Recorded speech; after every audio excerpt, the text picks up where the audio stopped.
Welcome to episode 412 of In Touch with iOS, the podcast that keeps you connected to the ever-changing Apple ecosystem. I am your host, Dave Ginsburg.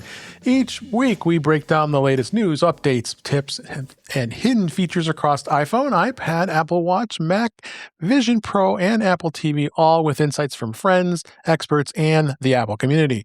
Because here, we really read the release notes so you don't have to.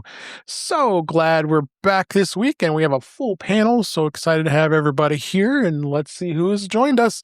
Jill McKinley, always the first in the slot here. Thanks for being here. Where can people? I'm doing just fine. It's been a good week, and I was almost going to ask you where to find you. Yeah, closing the show before it starts. Blizzard, and I'm excited. So there you go. Mm. Oh wow, yeah, we got some winds coming here, so it's going to be a windy day tomorrow. And also glad that he's here, Marty Jencius. I'm in touch with weather. It's just cold and clear and dry. Yes. I'm doing pretty good. I had all day to play with toys, so had a couple of things that I did. We all did. That constituted work, but basically played with toys. Yeah, did they take double Ds? Yep. Oh my God! Let's go Guy Serle, and please I'm sure he meant batteries. I'm sure he meant batteries. Jill, that's not making it any better. No, it's really not. It was pretty bad. No, it isn't. How you doing, Guy? Glad you're feeling better. I am How you here, doing? and the weather is weird here. It was like 85 degrees yesterday, and we just got an inch of snow. So I have no idea what's happening, which, it says a lot about my current state of mind. Wait, is the snow in your mind or outside? Yes. Oh, okay. Also here is Chuck Joyner. How you doing, I'm good, Chuck? Dave. Thanks I'm for not sure I should be here. This show is tending toward PG, headed to R, and maybe farther. Yeah. So, I'm telling you. No, glad you're here. Also glad he is here, Jeff. I'm Gamet. doing all How you right, and I feel like I'm kind of left out because you're all talking about snow and cold, and it's shorts weather here in Colorado, although we do have a lot of wind, and I keep getting wildfire alerts in watch duty. So, yeah. Yep. And last but certainly not least, Eric Bolden. Great. How you doing, Eric? What's your bird of the week? Sandhill Crane. Oh, for this week, dancing in the middle of a field. Great. I saw one dancing too. Yeah, so cool. Oh, and let's welcome Doc is in the chat. How you doing, Doc? Doc Rock has joined us in the chat. Doc. Thanks for being here. He's actually on Facebook. Good to see you, Doc. Weather Bucket's also here. Thanks for being here as well. And so glad he's hanging out with us. So let's go ahead and hit what's going on this week. Some little bit of Vision Pro discussions, beta. There's some beta to talk about. Lots to talk about with Mac this week because I know we got this thing called the MacBook Neo that a few of us may have. We're going to hit on that. And then I might have a few new things as well as other topics. So let's just go right in here. And Apple did release Vision OS Beta 4, 26.4, and really didn't have much in the way of change as we talked about on Vision Profiles. They really did not much. I can't really say anything. I didn't notice any differences. Marty and Eric, you tell us if you found anything different than I didn't. nothing really. The beta 4 is mostly bug fixes. It does have something that I think is exciting for gamers. I mean, I'm not a gamer, but the process of being able to do cloud XR foveated streaming support has happened, which from what I understand opens up a whole series of games as possibilities with the Vision Pro. And that I think was probably the biggest piece of that upgrade. Absolutely. Eric, Nope. anything Everything was smooth. Continues to work. It was nice. Yeah, it was faster. Yeah. Faster install.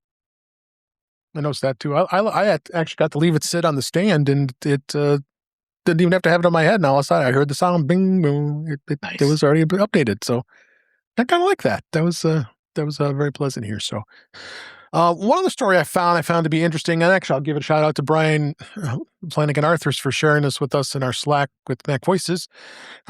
Apple Vision Pro users learned the hard way that flight attendants have had the final say. Actually, this is from our friend Andrew Orr, wrote this in Apple Insider.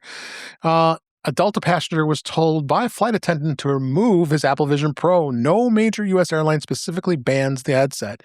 The person shared their experience online saying a flight attendant asked them to remove it during a flight. The user said, I couldn't find any written airline rule banning the headset. Neither could we, and there really isn't much to say about it other than the fact that there are a lot of commenters saying the flight attendants are required to removing electronics that interfere with safety instructions. So maybe he was wearing it during the seatbelt discussion. Possible. Like I don't pay attention to that and have my AirPods on and not listening. So I think we've all heard it a dozen times or 1,000 times that we already know it. But there's nothing in the FAA rules that says that you're not allowed to put this on. This is the first time we've been ever hearing that. So who knows? This could drive something. Obviously, it's been getting lots of traction in social media. What do you think? Yeah, I mean, I read that article and I thought, well, this might have been an overambitious flight attendant. We don't know the whole end of the story in terms of conflict. I never put mine on when takeoff is or landing is having. So that could have been a bit of the conflict there. Pilots, who kind of said, that back there, they're the voice of the pilots, the attendants, but pilots, if you follow some of the chat in these articles, the pilots are like, nah, she should have de-escalated the situation instead of escalating the situation. And that's how it made story, basically.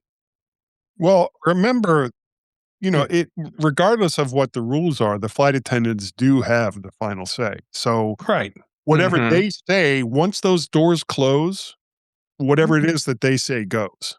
And, while I would love to wear a Vision Pro walking through the airport, especially through Orlando, if they say, take that off, don't use that right now, that's the way it works. And, you don't fight them on it because you're not going to win.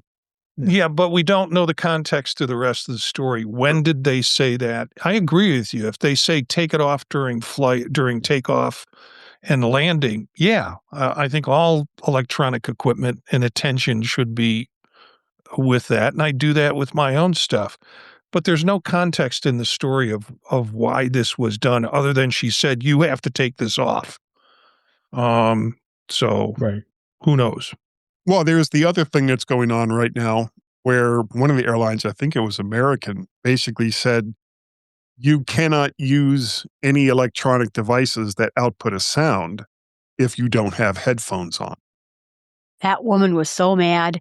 She let them have it, and then she was taken off the flight because she was playing a game on her phone with the beep beep beeps going. Well, I think the whole thing is annoying. You have to be, and for me, it's especially hard being as big as I am. I take up a lot of room, so if I'm not in economy plus or something like that, I have a tendency to kind of squeeze myself into the seat like this. But you try to be not a jerk, while you're flying, and have consideration for your fellow passengers. Maybe they don't want to hear your beep beeps and all that. So maybe they don't want to hear the song that you're creating on GarageBand or what have you. Just or maybe they don't want to hear your screaming children. Well, there's nothing you can do about that. There's nothing you can do about that. Marty travels with duct tape. Just saying. Yeah, and Benadryl. Benadryl works really well. Sealable plastic bags. So, there's that. And a hypodermic. Yeah. So I was just going to add to this that I think it's Delta has a ban on flight attendants wearing AI-powered smart glasses.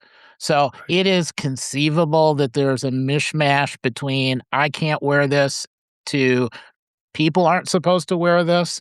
And there's also been kind of some comments on if you're wearing AI goggles fully immersed, you can't tell what's going on when they're trying to pass drinks and stuff across you.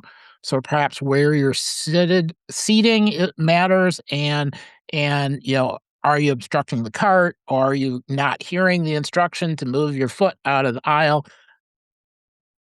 Did something happen the day before? Do they have a child that just immerses themselves and doesn't interact? Who knows? I don't see this being a long-term ongoing thing, but there aren't any rules out there yet. I'm sure there will be additional commentary going forward, especially as they come out with more glasses and other ways to consume media. I think I'm going to wear mine the next time I'm on a plane, and I'm going to cry the whole time. Good. There you go. I will say it is preferable for people to have their Apple Vision Pros on than for me to have to see what horrible thing you're watching on the screen next to me or on your iPad. But I try to avert my eyes, but Yeah. Like, I didn't know you could download that. Just bring a towel, and as soon as they start watching something, just start wiping stuff off your face. Yeah, you're not making it better, Eric. No, you're not I didn't know where you were going to take that when you started. I was thinking sharks, but I don't know. Maybe you weren't thinking horror films. I'm pretty sure half this night has just gone right over my head. Yeah. Dave is Jill, trying to it's for the best. Dave is trying to pretend that he's not hearing any of this. Let's go ahead. I'm hearing. Let's go ahead and move on. And move on to beta this week. Apple seeds the fourth beta of iOS 26.4 and iPadOS 26.4 to developers, and the public beta is out as well. And same stuff that's really been available. It's got playlist background features in Apple Music, Apple Podcasts. So there really hasn't been much in as far as any other feature changes when it comes to this. So not overly exciting. I've installed it on my new 17E. I'll talk about in a minute here. But haven't noticed anything out of the ordinary. Anybody who's on running beta have you not checked out the same? The emojis, people. Oh yeah, that's right. They mentioned emojis. There's a Bigfoot emoji, Jill. I swear one person on the review says, big changes. Check out my video. And it's emojis and liquid glass. And I'm like, I'm going to find big you. Changes. And I'm going to unplug your computer from the computer wall. Good for you. Yeah. As well as there was the fourth beta for watchOS 26.4, tvOS 26.4, and we could talk about Vision Pro. Not much to say about there. Apple also was interesting to see that they released new versions of iOS for older iPhones. So it was 16.7.15 for both iOS and iPadOS. And then you had 15.8.7 on iPad and iOS as well. For older phones that can get those updates, security updates, basically. So people are still sporting those new or older devices, which is okay. At least Apple is continuing to provide you security, because if you were using an Android device, you'd be out of luck. So, also we've got. We're going to go ahead and move on to In Touch with Mac this week. We've got a lot to talk about. First off, they did release a new version of Tahoe 26.4, and developers in public have been released. And it says Apple. Jill and I were talking about this earlier. I don't know if anybody's experienced it with Zoom. I didn't experience this. Why don't you go tell them what you experienced in Zoom? My MacBook Air is on 26, and it said, warning, Intel-based applications will no longer work. And then it listed like where I would have them, and it listed Zoom as my only one. And I don't know if it's old on that computer or what, but just keep in mind. Is your MacBook Air Intel? No, it's Silicon. Then why would you get that warning? I don't know. Well, I kind of wondered, is Rosetta coding for Intel-based Macs? Is that what the warning is? And they just named it in a way people would understand? Well, It's Rosetta. If it's a Rosetta based app, and you may have just been updating that version all this time, but it always stayed as the Rosetta version. That's why I would probably go check out, because I believe Zoom was offering both versions at the time. That may have changed. I could be wrong, but I'm kind of guessing. I'll check that out. But other than that, there really not much else changed. Like Marty, anybody who's on beta, have you noticed? No, I do get some. I get some of the same warnings that Jill gets, and it confuses me because I know these apps are built outside of the Intel version. In fact, some of them I download and it's like, do you want the Silicon version? Yeah, but then I get a warning that says, this app at the end of the month, when they change the operating system, is going to stop working. And it's actually Ecamm is one of them that I get that warning on. So it's strange for me because it just keeps running. So I'm not going to worry about it till something bad happens. Well, it is beta, and maybe there's a problem with the way that alert is checking app flags. Yeah. Could be. All right. So then let's go ahead and let's talk about the MacBook Neo. There's so much discussion about this little guy. I got the opportunity to actually see it at the Apple Store today, a little earlier today, and I was impressed. Nice and lightweight. I played with it for a few minutes. The keyboard felt very comfortable. Nice color. I got to see the citrus, which I thought that was the one I was originally going to buy, but I'm not going to be that frivolous and have 3 Macs. So I'm going to stick with what I have. We'll talk about it a bit. But I'd love to hear Marty first, just to see what his first impressions are and how you've been liking this MacBook Neo, including you did mention to me, our friend Ewan challenged you to do a video to encode it from 4K to 1080p. And I'm happy to talk about this. Let me tell you an impression that I had yesterday, that I was setting it up and putting apps onto it and things like that I thought I needed. And I forgot that I was working on what everybody said was going to be a Frankenbook. It was going to be some weird version of a cheaper version. I'm like, this is just another MacBook. I mean, in the sense that it felt like I was working with a MacBook. The aluminum body, the keyboard, the operating system, all of that ran so smoothly. It's like I can see this as a MacBook, not as a cheaper version of an Apple computer. I did run the speed test, or the challenge that Ewan gave me, on Apple Creator Studio's version of Final Cut Pro. I've always kind of felt that if they're going to put it together a laptop that's going to be aimed at the education market, they must have figured out something for it to be able to run the apps in Apple Creative Studio, since they just put that software out a month ago. So I decided to run the test, and the test was take 4K video. It was 30 feet per second, or 30 frames per second, excuse me. And take 5 minutes of 4K video and convert it using Final Cut Pro on the Neo to a 1080p version, and again to 30 frames per second.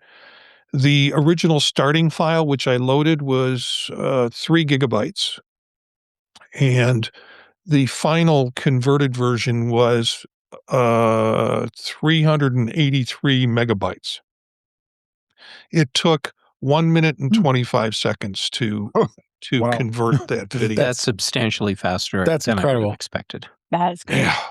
And it me too. surprised me too. I had my watch and I did my little stopwatch thing when I started it. I did it a couple of times before I realized there's a little ring at the top that fills up as it converts. And I'm like, where'd it go? Did it do it immediately? And then I noticed a little ring and then did another version, did another round of it in converting it. And it was pretty remarkable in terms of the speed. I don't know if I'm going to do my video editing on it. I imagine a kid at a college class who wants to do a video clip can do that because they're not going to be doing anything too substantial. But even if they did, it could be interesting. The other thing I did today was I used a powered USB-C hub because everybody complains about the ports. And I bought a USB-C hub, MKON or MOKIN, and it had 4 different USB-C ports in it. And what I did was hook it up, powered it, put it on the display, the 3.0 link, and attached a external hard drive and a couple of jump drives that I put in with dongles, and it pulled them all up, accessed all of them fine. I think it even was able to do that with me not supplying power to this hub. Then I switched it and put it into the 2.0 hub. Things still worked and worked fine. So if you're really in need of multiple hubs, then you're going to take a dongle with you with those hubs on it, and it seems to work without any problem.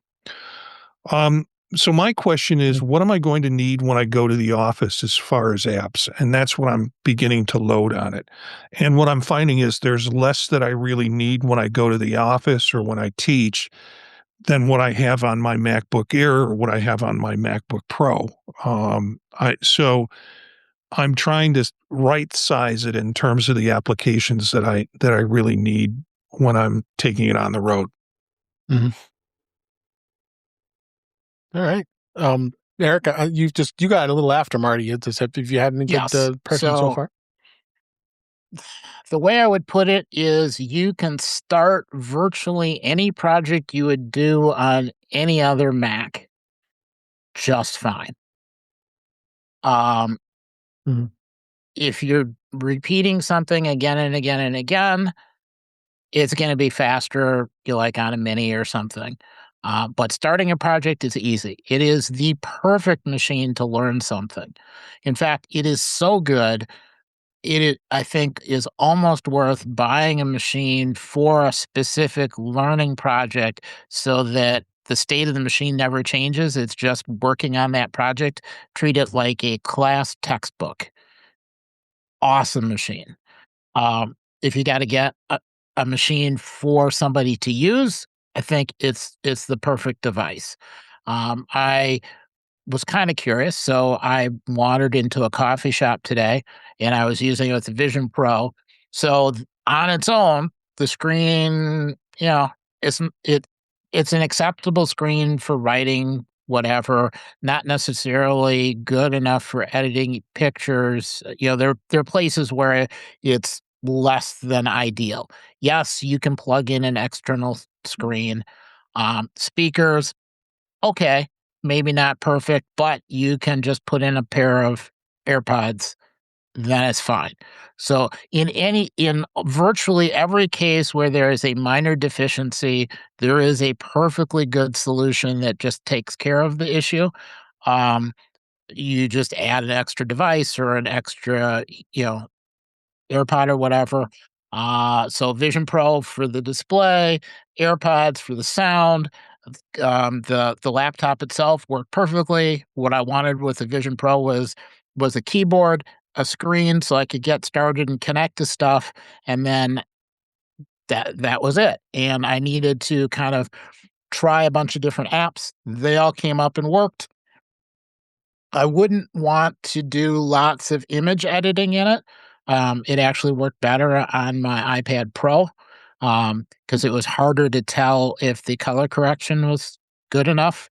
Some of that's just I'm partly colorblind, so I need the screen to be as good as possible because otherwise I can't tell. It's way off. But I was really happy with it since I was sitting in a coffee shop. There were a whole pile of people that came by, so I had a bunch of people test it and try it out and, kind of look at it as well. And the first impression was always, no, I'm not interested. Apple's too expensive. You tell them what the price is and it's like, yeah, I'm interested. The one comment, "Oh, don't tell my wife about it because she'll want it, and I'm never going to pay for that." Gave the price, and it's like, oh, yeah, that's not bad. Go ahead and tell her, because the enthusiasm hasn't fully started yet. I think as more people discover it and try it and share, that it is just going to kind of keep picking up more and more and more. And anyone starting something, perfect machine. If you get to the point where you outgrow the machine, yeah, you might have to go to something else. But yeah, other than that, they did an excellent job. Eric, what image editor did you use? I was using both Photos and Pixelmator Pro. Okay.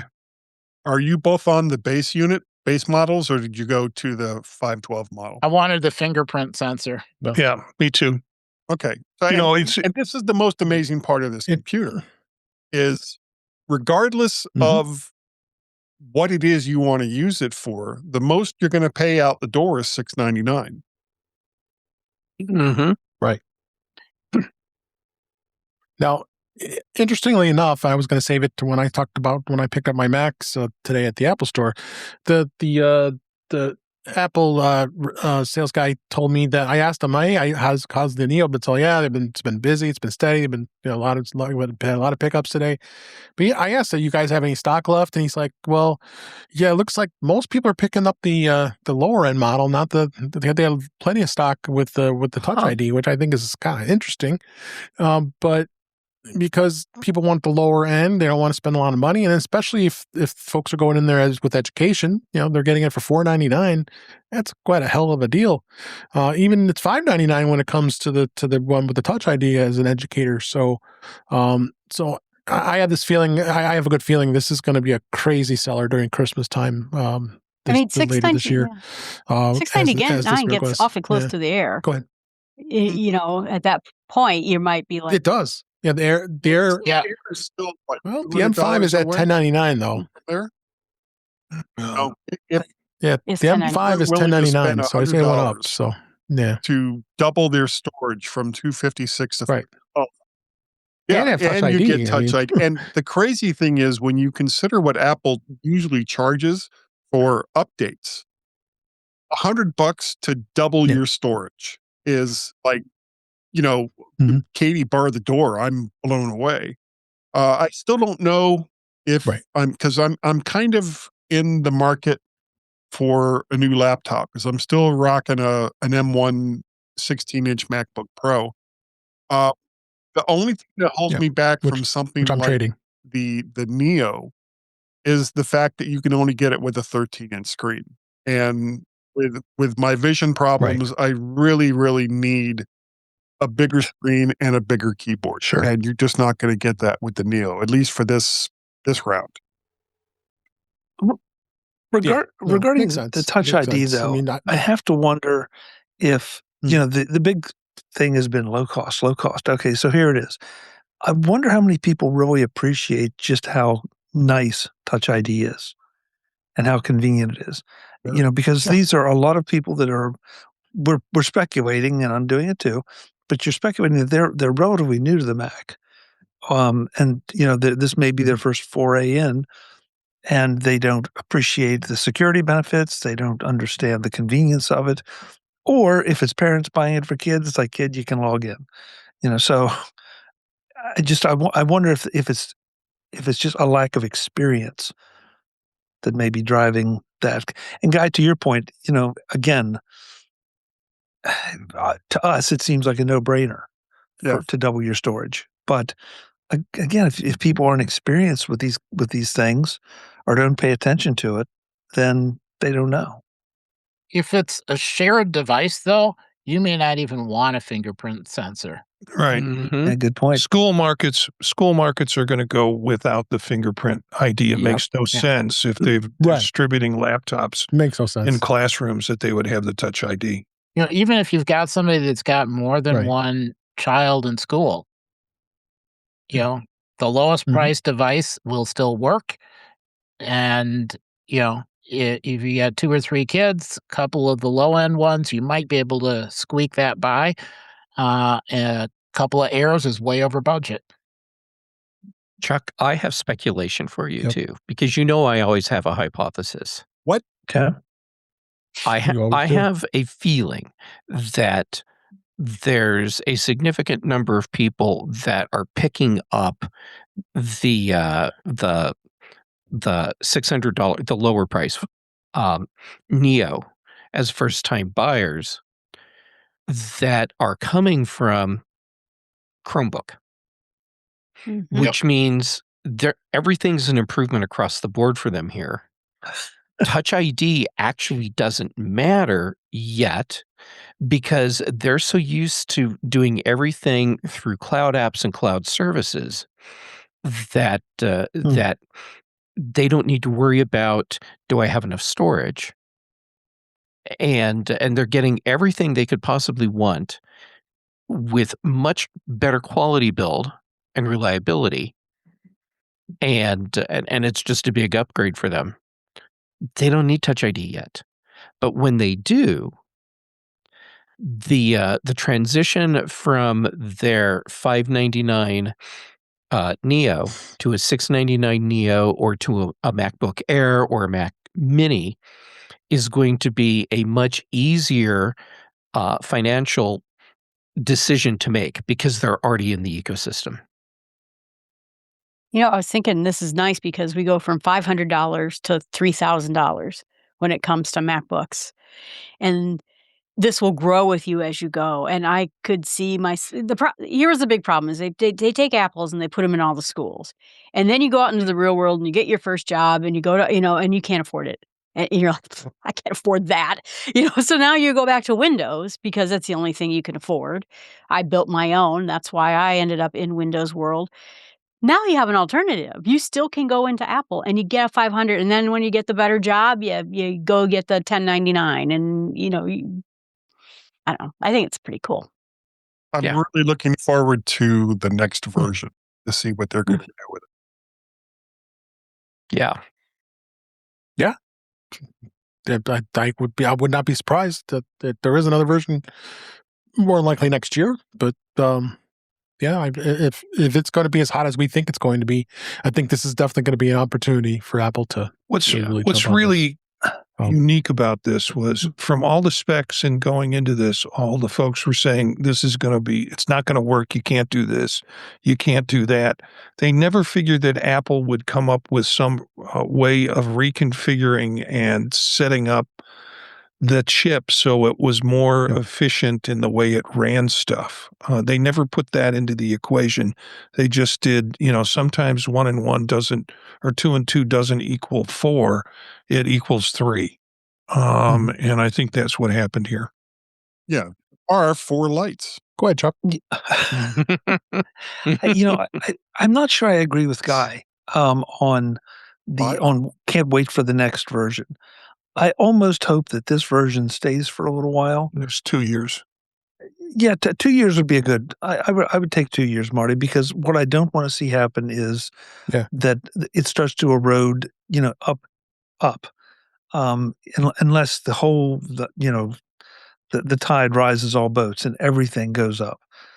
Because the price point here is the thing that is really attractive, and I think it's going to keep it attractive as kids age into needing a laptop.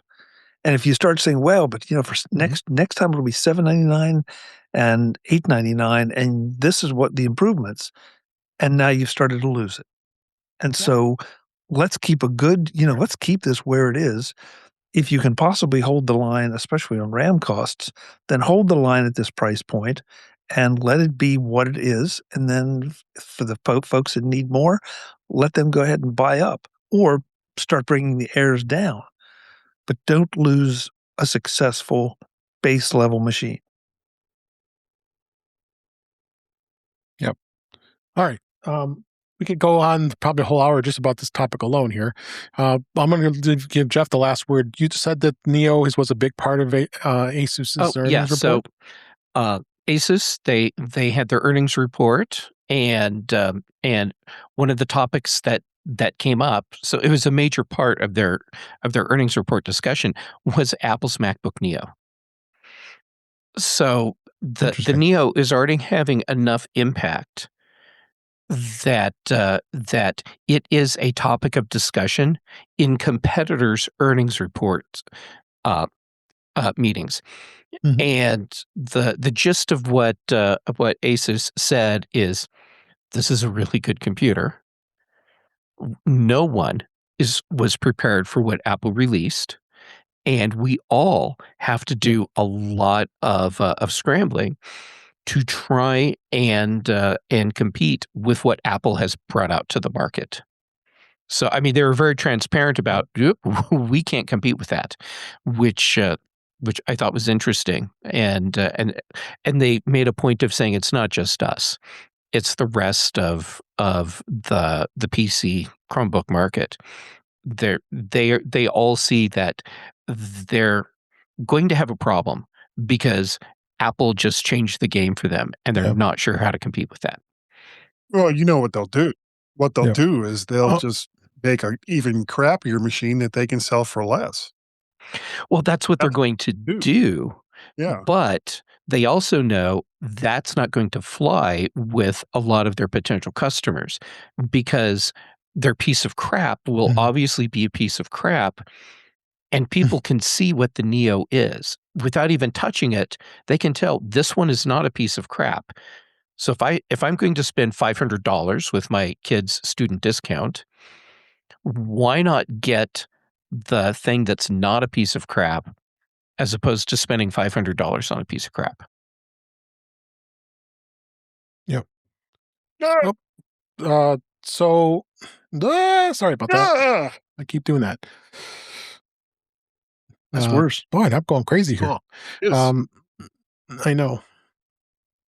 I think the biggest thing about just the piece of crap versus not piece of crap, you're also getting Apple security. The safety, and Chromebooks are, notoriously stealing your data because it's who it's owned by. And I don't know, I think besides getting a quality machine and getting that high-end security, it's great. Well, and you're also into the Apple ecosystem. And so the odds are that a lot of these, and again, we keep talking about kids, but a lot of these buyers probably already have an iPhone. And so now they're going to get a taste of that and how well things work back and forth. And for example, note syncing, put a note in the laptop and it's on the phone. Put a note in the phone, it's on the laptop. Shared, the calendars. There's so many things here in the Apple ecosystem that now are suddenly going to translate, and now they've got two pieces. So, and maybe sorry, joke, maybe more. And even while they have a student discount, so they can buy all the software for much cheaper. Or, just use what's built in for the most part. This is the first time you've been able to fully jump into the Apple ecosystem for under $2,000. You can get an iPad, a phone, AirPods, and a computer. Yeah, I've seen some of those comparison charts. They're pretty impressive. And they're going to impress parents who are paying for a setup, gear up for their kids when they go away to college or whatever. Yeah, and I'm really looking forward to the used market, because this is a device where a year or two from now, it's still going to be a useful device. And you can still pass it down to somebody else, or, grow into a new machine. I have no idea what the trade-in value is going to be, but, either on the used market again to a friend or whatever, they're going to expand the number of Apple users exponentially from this.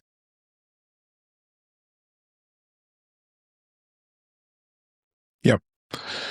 Sorry, guys, a little technical difficulties here. But let's go ahead and move on. One last thing I will mention: Apple did release 26.3.2 as an update to just the MacBook Neo, just bug fixes, right, guys? You didn't really have much else that I saw.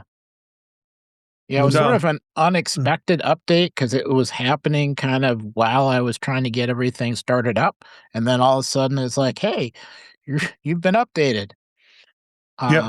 It was not totally smooth for some people, but I didn't notice any problems with it. Okay. All right. Let's go ahead and we will move on to the experience I had with at the Apple Store this week. Actually, today, as we record this, I went and picked up my new MacBook Air, the M5, as well as the MacBook Pro M5 Pro. I've got them both. They're like hot out of the box. I haven't even set them up yet. That's how new they are. So we've got that. It was a really good experience for the most part, other than the fact that my online order process was a little wonky because I go in there and they don't have my trade-in for the MacBook Air, and I forgot to bring my M1 because I came from work, so I have to go back out there, go back out there and get it traded in. So, but other than that, it was a good experience. Got everything done and was able to get both machines and ready to start doing them. I think this is going to be my first time with the new machine in quite a while. I think I'm just doing I think I'm going to do a clean install this time and not restore a backup, and just doing both machines. It's been a while, and I think I'm gonna do that instead. So, so that was my experience with it. So, Marty, you also bought some. Yeah, stuff. Tell us a bit about it. I got my M5 Max today, and I have just turned it on and gone through the setup process. I haven't added in apps. I always do clean installs, Dave. I just feel like even if there weren't problems with the previous laptop that I'm doing, it's like I'd rather just do a clean install. And I have a MacBook Air M5 15-inch coming. Well, it's supposed to come next Wednesday. Then I got noticed it was coming next Monday, and today I got noticed it's there now, and you can go pick it up. So, same, because I was expecting to go Monday. The shipping has like today jumped on this, or the arrival has jumped on it. So, it was a good experience. Store visit was good, as I mentioned earlier. It was a cool thing to take a look at the Neo. I spent some time with that, and it was fairly busy at the store, but good to see that people are buying the Neo. I didn't see too many going out the door when I was there, but yesterday when I was there, people were getting iPads. That seemed to what most of them wanted was the new iPad. Yeah. So, I have anybody else any comments? Eric's missing. Please. Oh, okay. I know. I'm trying to work on that. No, I'm a big fan of it. I talked myself out of getting myself a camping/birding laptop, and I didn't do it. It's Double Eric Show. It's Double Eric Show. Now I have to say something profound. So it'll be kind of interesting, because as people are trading in old laptops, there's not enough money coming off the trade-in to get a full new machine.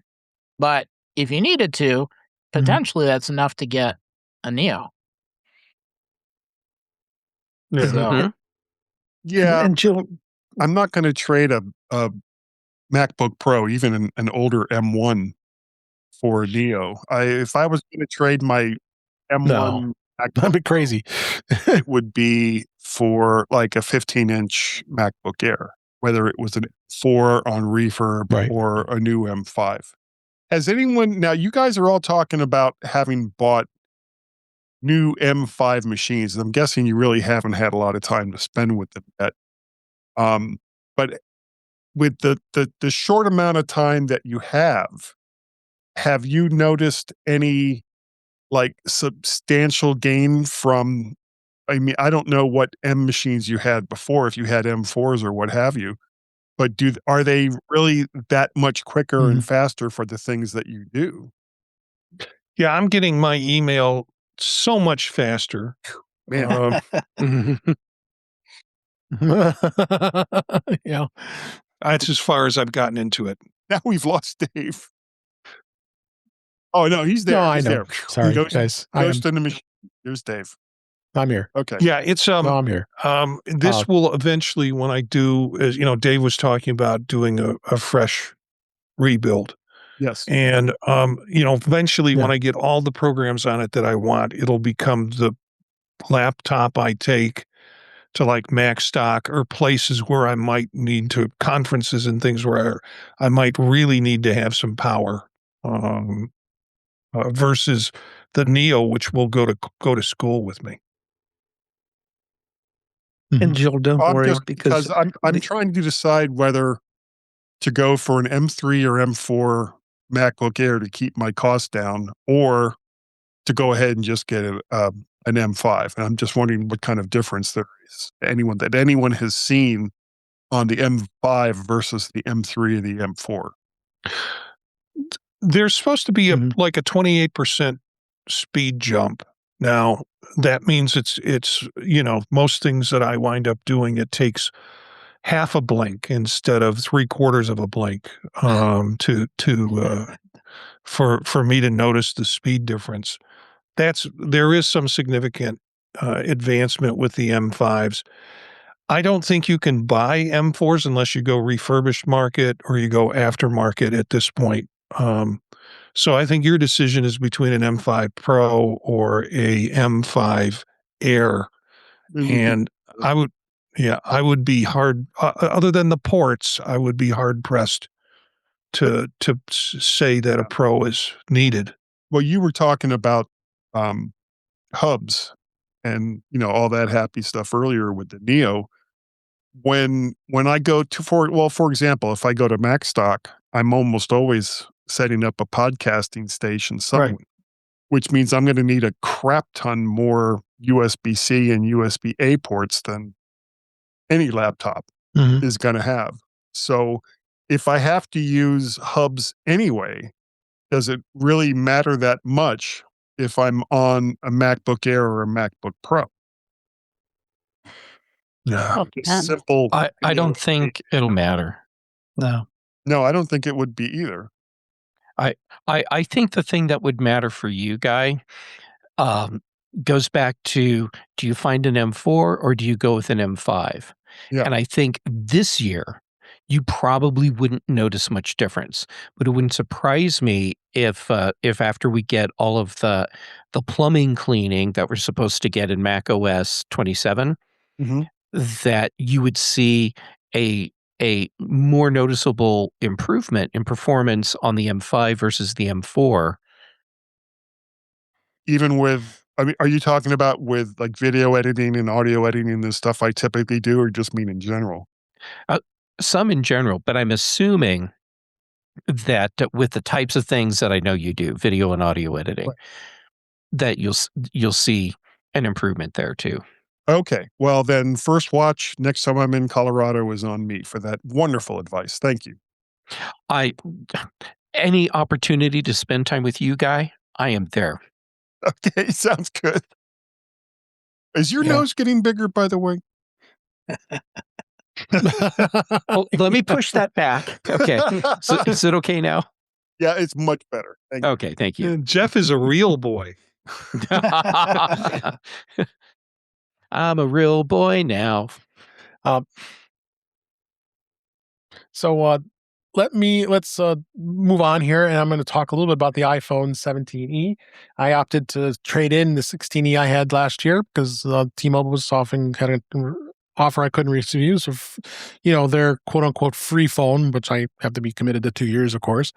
So I went ahead and did it, and literally the phone is, here it is here. It's not that different than the 16, other than this should have been the version they released last year, honestly, because this is the case that I bought for the 16e, and notice it fits perfectly fine.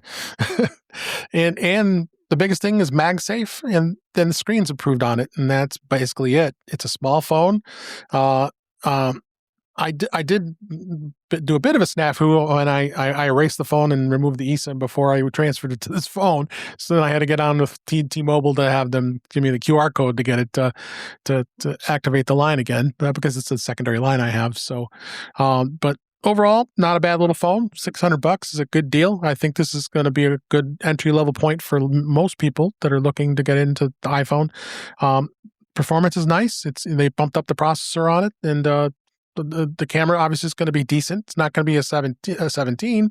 We talked about this in the debate, but the 17 has the better camera. The 17E is just the basic camera, and the screen is a little better on the 17. Whereas on the, I do notice it because comparing it to a 17 Pro Max, the screen definitely is not as sharp as the 17 or 17 Pro or 17 Pro Max. But overall, not a bad deal. And if you're in the market looking for this phone, as a T-Mobile and other carriers I know are offering a deal where you just get the phone basically is free for 24 months. That's at least on T-Mobile anyway. I wouldn't be surprised AT&T does 36 months, which is ridiculous. And gives you a nice opportunity to be able to have a decent phone and then not have to spend a lot of money. You have to think about the 17 versus 17E is the $200 difference in price on the base model, the difference. The other thing they did do is they're making 256 gigabyte as standard, which is awesome. That is was well to be seen. Whereas Apple doesn't do that on the iPad, which is kind of interesting to say the least. Their base model is 128. So, but overall, it's been a pretty good experience so far. Marty, did you get anything else? I think you're solid now. I've got to pick up the M5 MacBook Air when I can get over there. Okay. But that's it. I'm solid. Yeah, for a while. Yeah, like I said, it worked out fine for me because all of a sudden the Air became available because I wasn't going to get it till Monday, and all of a sudden, it's available today. So I was able to get both of them at the same time. So just don't let my kids know where their savings bonds went. Our lips are sealed. That inheritance you were going to get.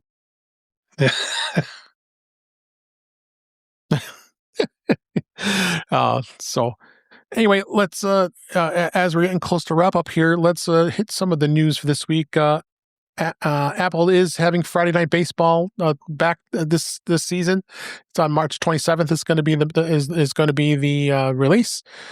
This will be the fifth season for Friday Night Baseball. And it's going to begin with the Los Angeles Angels against the Houston Astros, followed by the Cleveland Guardians against the Seattle Mariners. So they'll have about a 25-week season on Apple TV.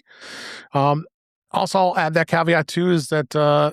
Not only going to get Friday Night Baseball, T-Mobile is bringing back the free MLB.TV as a T-Mobile customer, so you can get that through the T-Life app. They usually bring it on like a day or two before the regular season starts. T-Life's mobile app that's kind of cool. Apple TV, or does it just go ahead and switch over to? No. You just sign into the normal MLB.TV app, and it already knows that your account has been added through the MLB app. Yes, that's how you get it. You just put the code in from the T-Life app, and it they aren't streaming it with that is all. So, that's what sports. Anybody have anything on that? You're going to be waiting a long time there for that guy. So I want to kind of wrap up things here a little bit. There was a great session last night as we record. David Pogue came on, and he was at the Computer History Museum in California, and he had a bunch of great. I'm not as sharp with the old history of Apple because I got in late, but there was a number of great people there, including Ron Wayne was there. He's in a wheelchair. David interviewed him, and because they started about the beginnings of Apple and what was going on with him, and he says that all those stories are not true, but they're saying that he just walked away. So who do you believe when it comes to that story? But yeah, it was great to see. Yeah. Because David said, "Do you have stock? You have stock. You have $930 billion or $930 million or whatever it was," and he laughed, Ron. So, but it was great to see a lot of the people there. They even had John Scully on there and had talked about some of the times during that, and David, interestingly enough, asked, what did you think about how you were depicted in some of these movies about Apple? He just stayed silent and said, I really want to know what Gil Amelio had to say that at the party. Yeah. He wasn't there. Yeah, of course he wasn't there. Woz wasn't there either. He had a previous commitment, so he couldn't be there. That would have been kind of fun to see him there. Love the Woz. Yeah, it was an hour, but I purchased the book. I can't wait to read it. I may even get the audio version of it. Here's the book here. I showed it to everybody, and this is a great. This is 600 pages. This thing's insane. So I'm looking forward to reading it. It's got all color photos in it and stuff. So Apple did say that they're going to be celebrating 50 years of thinking different. And April 1st, 1976 is when Apple was incorporated. And Tim Cook did share a letter on Apple.com reflecting on the company's history and values and celebrating people who have shaped Apple over the last 50 years. There's so much celebration that's going to be happening this year, which is great. I mean, we all have had some part of it for all these years. I got in late, but when I was in high school, I used an Apple too, but I wasn't anywhere near what I was into with Apple now. So it was kind of fun to watch that and see some of the history. I think Greg Jaws was there, and he made the comment.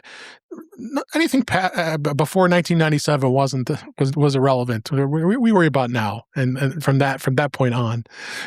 So that was kind of a funny comment, and David Polk did a parody song. I can't remember the song it was, but you have to go back and watch it. I'll have a link in the show notes so that to watch that replay. It was a lot of fun to watch, and David's going to be making a lot of rounds in a lot of places. I think he was already on with Max Sparky, as well as I believe he's going to be on Twit and a number of other places. And he did interview with Tim Cook and he does CBS Sunday Morning. So he's an awesome journalist and author. I really like his writing. So yeah, can I make a plug for the book?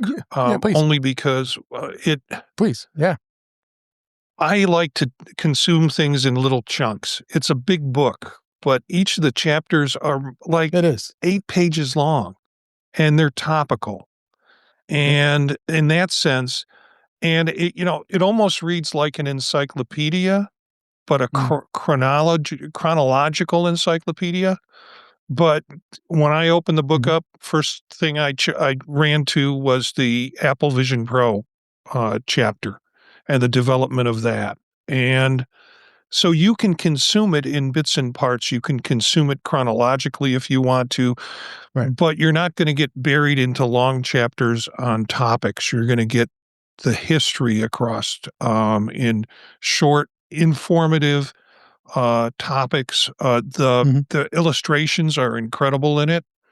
There is the hardcover book. There is the Kindle version, which I think is around $20. Yep. And for those of you who like to consume things off devices instead of in your lap, the Kindle version you're not going to lose any content from the Kindle version, including the illustrations. Yeah. Yeah, I want to get the Audible.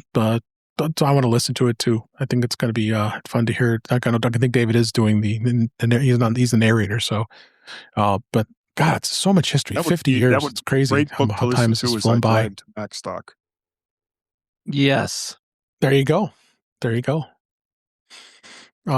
Anybody something? Any reflection or comments on Apple history? How about you, Chuck? No, I lived through so much of it. So yes, you did. I'm looking forward to going back and having it refresh some memories. Jeff just brought up Gil Amelio, and you think about the times with Gil Amelio, Michael Spindler, all the folks. But I will say this: I like the comment about not looking back. I think that's something that Jobs was notorious for, and he never rested on his laurels. I don't think he ever got truly satisfied. And I personally kind of like that idea for as a company and as an individual, that looking back is fun, looking back, but it also comes with a lot of baggage, and just keep moving forward. The they were talking a lot about the dark days. That's for sure. There were a lot of dark days during they almost going. It's incredible how Apple just did a 360 recovery from near bankruptcy to where it is today. That was pretty amazing feat. Not too many. I don't think any company has really done that like that. So long. Like my first one was a Mac Plus that I used until I think 1994, when I bought basically a fire sale Performa 575, which was, for the time, it was a great little machine. Then my next one was a UMax C600 in the Clone Wars. Yeah. And, it's every single Mac I've ever owned has had a special place in my heart, especially as I was using them, because each one just felt personal. Whereas every single PC I've ever owned, it's just been like, okay, it's just a computer, But you have a Pismo PowerBook, G3 PowerBook, or that was a good computer. I know it was. Oh man, that was the model on the cover. Oh yeah, that was a glorious machine. When the Pismo came out and I bought that, that was the moment where I realized I no longer needed a desktop computer for the rest of my life. Yeah, because it had everything. Yeah, but you don't get that. You don't get that kind of connection with a PC, and I know that it sounds ridiculous on the face of it. That you could have a relationship with a piece of technology that you're eventually going to replace regardless of how you feel about it, because you just need something faster running down the line. But that's just how it feels to a lot of people. I mean, not just me, probably, about their various Macintosh computers. Yeah. Guy, I'm not I think you almost have to define the word relationship, because I'm afraid that some people think it's a little bit weird, like, the whole AI girlfriend or boyfriend thing. And that's not it. It just became part of you. It became your tool. You're a constant companion in the sense of doing whatever it is you wanted to do, whether you were doing music, photography, art, business, productivity. It just, what's the first thing you reached for? You didn't reach for a pen or a paper or that. You reached for your Mac. And I think that's the thing. That's the relationship. It's so hard for us all to express, and for those who have not experienced it to appreciate. And that's why they look sideways at us. Well, they look sideways at some of us for other reasons, but me more than others. We won't get into that. Yeah. Chuck, you brought up the art part. Or crosses to bear. Boy, howdy. Chuck, you brought up the art part, and it's no secret that's a big part of what I do with all of my stuff. But the feeling that I have towards my Mac and it is the same that I have towards my favorite pens or my favorite paintbrush. It's because it's a tool that empowers me. And that sense of empowerment is different than I get when I'm using, say, when I've had to use a Windows laptop or a Linux laptop. Sure, they're tools that allow me to accomplish a goal. And even when I successfully accomplish the goal, I still don't feel empowered in the way that I do when I'm using my Mac or my favorite pen or my favorite paintbrush. Yeah. Yeah. Jeff, that's a good way to say it. Your favorite whatever. Yeah. That lets you do what you want to do. And as a lifelong Windows owner, I was trying to think, did I have any attachment? I did like that little HP purple one that I keep mentioning all the time. That one was my favorite. But, the joy for me on the Windows machines were the ones I built. Right. My first 8088 I built with no money. I was dirt poor, and I paid like $50 and I built myself a computer. And so in that sense, I don't have any memory of any of the machines that I ever bought, except the fact that I built some and I said, oh, this is the time when I got full color fans in it. This was the time I got LED, this, or I figured out how to get this chip to run in this board. And it was a different experience, but never as a tool, just as a project. Yeah. Yep. All right. Anything else you want to add before we go and wrap up? Well, before we go, I want to make sure we mention MacStock because we got some exciting news this week. Actually, it was today. I just found out I am going to be speaking for a 10th year. Yeah. I'm very excited to hear about that. Yes. Jill, I believe you are also got confirmation, and I would think, Marty, you have as well. Got your confirmation, Chuck? Are you? Nope, you're I not got going a confirmation. To speak, right? Okay. Oh, you did confirmation, so you are speaking this year. I'm not allowed to speak. Excellent. Ever. Excellent. So it's the court order, isn't it? It's kind of is. Yeah. Okay. Great, Chuck. I'm so excited that you're going to be on the roster this year.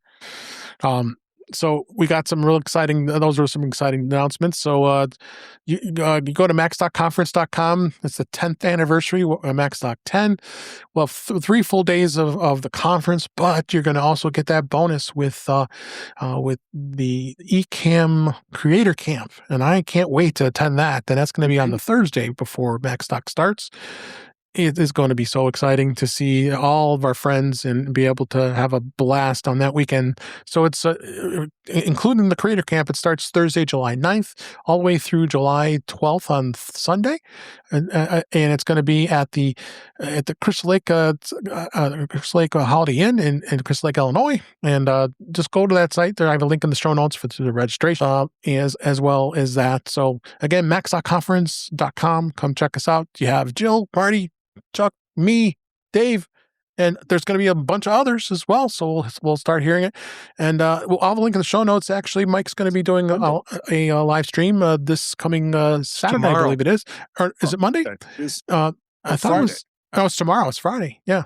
It is tomorrow. So we'll have a link in the show notes so you want to watch live. That's right. Marty's going to be with Mike on that episode, I guess, called. So exciting times. Come check us out. We'd love to have Dave, you be with us. If you can, get a room at the Holiday Inn. There's special pricing. For MacStock for Holiday. It's a great deal, which is much less than you normally pay staying at the Holiday Inn there. And not only does that mean you're going to be right where all the action is. It doesn't mean, it means you don't have to drive anywhere. You park your car, you go inside the hotel, stew in your own juices. You're there for 4 days.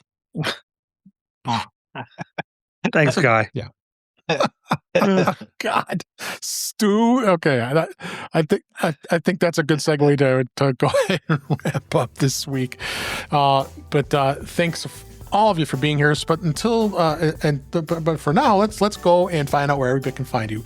Sorry for the technical difficulties we had. I kind of messed up Ecamm a little bit, but I got Eric Bolden here. He's been a good sport, and everybody gets to see you in your glory. Where can people find you? I can be found on Mastodon at eabolden@mas.to.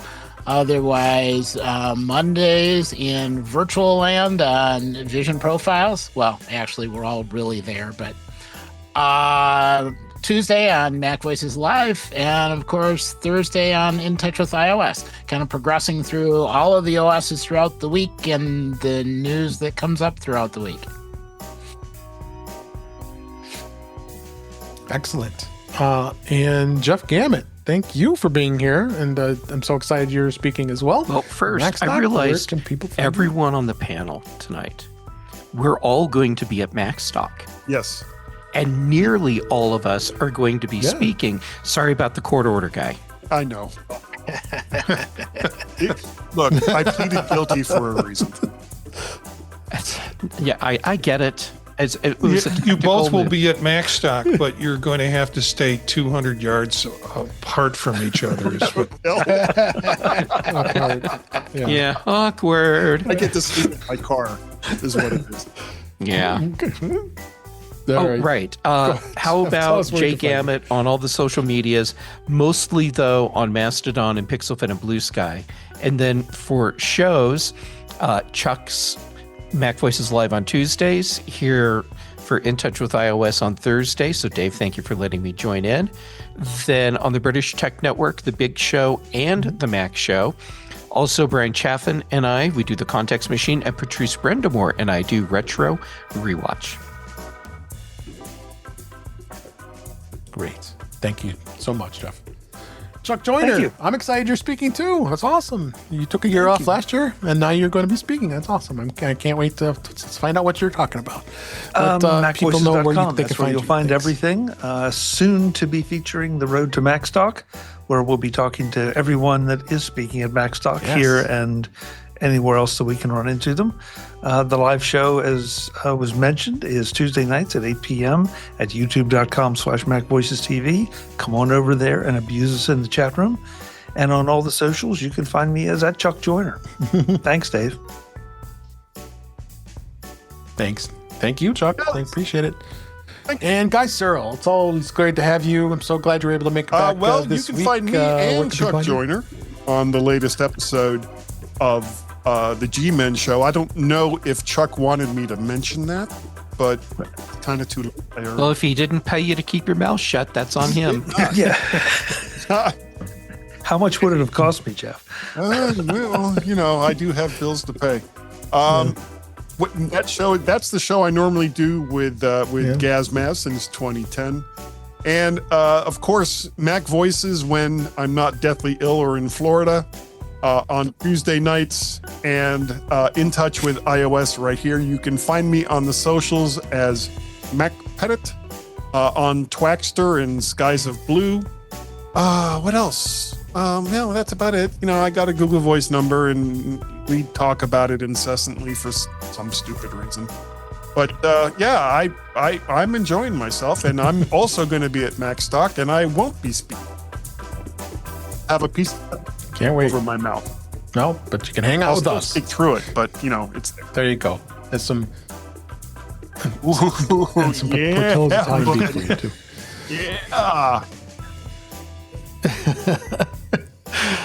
All right, thanks, Guy. And Marty Jencius, so glad you're speaking at MacStock as well. And you can find me at Jencius, Jencius on Blue Sky and also on Mastodon. Of course, Tuesday nights with Chuck on Mac Voices, Thursday nights here. And then this is kind of I think it's a record week for me. I'm putting out an episode of every one of my podcasts this week because it's spring break and what the hell else do I have to do? So we had an episode of Vision Profiles. We had an episode of that I released today on AI productivity workflow. I have an episode coming up tomorrow on Tech Savvy Professor, another episode of 15-minute bites.